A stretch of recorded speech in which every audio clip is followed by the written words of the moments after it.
Oluchi lived in the village of Isingu with her mother.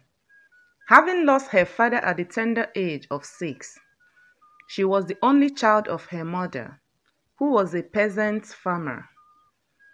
Oluchi was a very beautiful girl. Men, women, and children appreciated her beauty. Oluchi's beauty was even more evident in the evenings when the golden beams of the late evening sun shone on her dark skin on her way from the river. She was respectful and obedient. As a child, Oluchi would wash the clothes and fetch water for her mother. Oluchi had come to the age when she would assist her mother, who had labored to bring her up. As a result of keeping bad friends, Oluchi's beauty suddenly went to her head. Instead of assisting her mother, Oluchi became disobedient, rude, and hostile. She did not assist her mother in any domestic work. Rather, she would consciously dress to enhance her beauty and began to showcase herself. All efforts by her mother and neighbors to convince her that she was on the wrong track did not yield good results.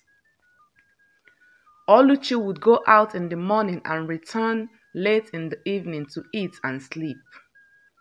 The next day, before cockcrow, Oluchi would take her bath and get ready for the unrewarding day. At some point, her mother could no longer bear it.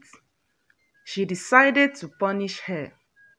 Each time Oluchi came in when the soup was on the hearth, her mother would go back to the pot of soup, even though she had already added all the ingredients that the soup required. She would dust her pans into the pot of soup and seemingly invite all the ingredients to come into the pot of soup.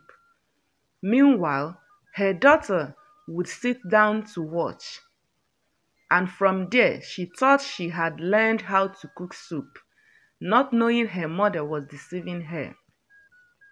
One day, as fate would have it, Oluchi's mother died. She had no option than to go and stay with her mother's relatives. While she was there, she continued with her lifestyle. Her mother's relatives could not tolerate her, just like her mother. For that reason, Oluchi left for Omambala with her new suitor. In the tradition of Omambala, when a man married a new wife, the woman must cook soup for the family of her husband. The soup must be cooked with vegetable leaves. It was regarded as the simplest and cheapest to cook. Unfortunately, Oluchi could not cook the soup because she had not learned how to cook any soup. She did not know how to use any of the ingredients her husband's family gave her. Instead, she ate the smoked fish meant for the soup while the pot with water meant for the soup was on the hearth. Each time, she would open the pot of boiling water and dust her pans into the pot and invite all the ingredients to come into it. She did it several times, but each time she opened the pot, there would be nothing inside. She tried and tried again, but nothing happened. But to her, that was how her mother did it in her time. She never knew her mother only deceived her as she was not ready to cook but eat. Her husband's kinsmen who had arrived for the new wife's meal started murmuring. Her sister-in-law decided to go closer to see what her brother's wife had been doing. Unfortunately, she had done nothing. The sister-in-law wanted to assist her, but she could not because she was not happy with her. She quickly ran to her brother and told him what was happening. The mother rejected Oluchi because it was a taboo to marry a wife who could not cook soup in their community. The family of her husband simply gathered and told her to go, and that until she had learned how to cook, she could not come back and be their son's wife. Oluchi cried and wept because she was ashamed of her refusal to learn from her mother, and now she had nowhere to go and learn what she was supposed to have learned.